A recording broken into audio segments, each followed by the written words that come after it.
పుత్రస్య గతిర్నాస్తి, సంతానము సద్గతులు, ఇవన్నీ సామెతలు, ఇవి ధర్మశాస్త్రాలు కావు.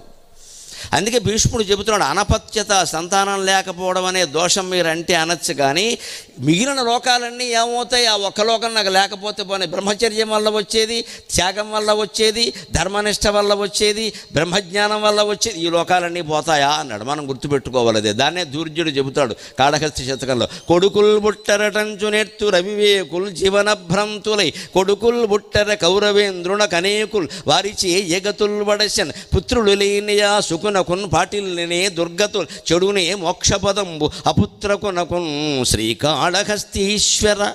కొడుకులు లేరు, కొడుకులు లేరు, కొడుకులు లేరు అని ఏడుస్తారు. ఎందుకయ్యా దిక్కుమాలిన కొడుకులు? ధృతరాష్ట్రుడికి 100 మంది ఉన్నారు, ఏం ఉపయోగం అన్నాడు. వాళ్ళకి వీడు దద్దనే పెట్టాడు, పెద్ద కర్మ అంటే అది. వాళ్ళు పెట్టాల్సింది పోయి.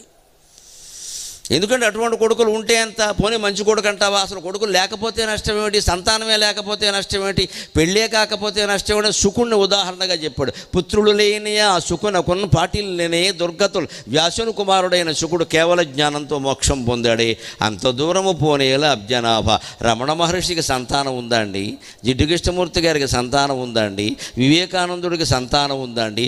పెళ్ళైన దంపతులు శారదా రామకృష్ణుడు బ్రహ్మచర్యం పాటించారే, వారికి సద్గతి కలగదా? వేరే చెప్పాలా? వారి జీవితం వల్ల, వారి మాటల వల్ల మనమే ఆనందంగా ఉన్నామే, వారెంత ఆనందంగా ఉన్నారు. శారదా రామకృష్ణులు వాళ్ళ వయస్సులు, వాళ్ళ మధ్యలో వయోభేదం 17 ఏళ్ళు.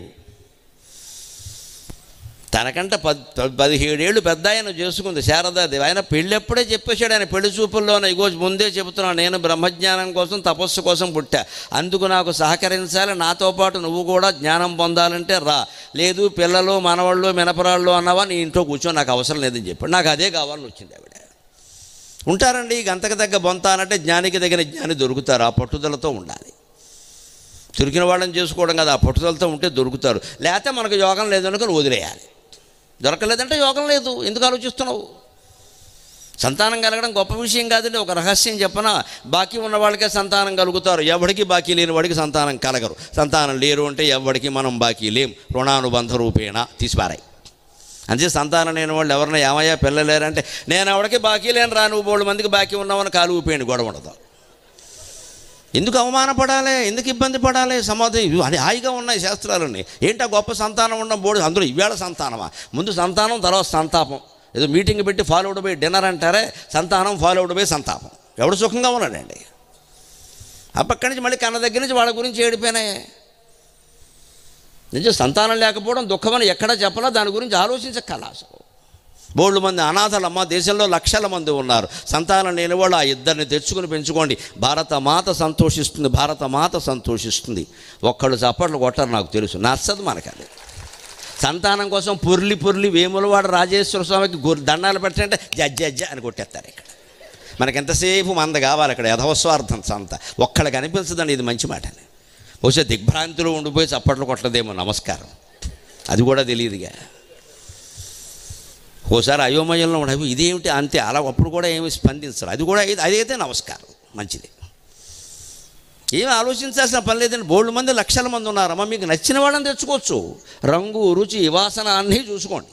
ఆడ మొగ అని మంచి వాళ్ళైనా బాగుంటారు కదా, ఎర్రగా మన్మధుడిలా ఉండాలి, వాళ్ళనే చూసుకోండి. తర్వాత మన్మధుడు వేషాలు వేస్తాడు 16 ఏళ్ళు అయ్యాక, పడండి.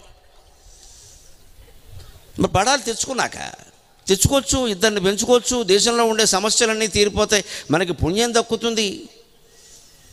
సొంతం యథ శరీరం సొంతమైనందుకే చస్తున్నావు రోగాలతోటి, ఇంకా సంతానం సొంతం ఎక్కడ?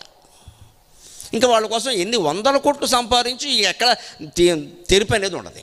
ఇంకా సరిపోదు. తోడళ్ళతోనూ మేనళ్ళతోనూ పోల్చుకోవడం ఇక్కడ. దానికి సమాధానం భీష్ముడి కథ. సంతానం లేకపోతే ఏమైంది? నాకు నా బ్రహ్మచర్యం ఉంది, నా దైవభక్తి ఉంది, నా జ్ఞానం ఉంది, వీటన్నిటి వల్ల నాకు సద్గతులు ఖాయం. లోకములు అన్ని పెక్కులు గలవు నాకు, ఆయతి విశాలమైన లోకాలన్నీ నా కోసం సిద్ధంగా ఉన్నాయి, నాకు సంతానం అక్కర్లేదన్నాడు. ఇంత త్యాగం చేసిన భీష్ముడు మనశ్శాంతిగా బతికాడు. కనీసం ఆ త్యాగం చేశానన్న సంతృప్తితో బతికాడు. వదిలేయండి.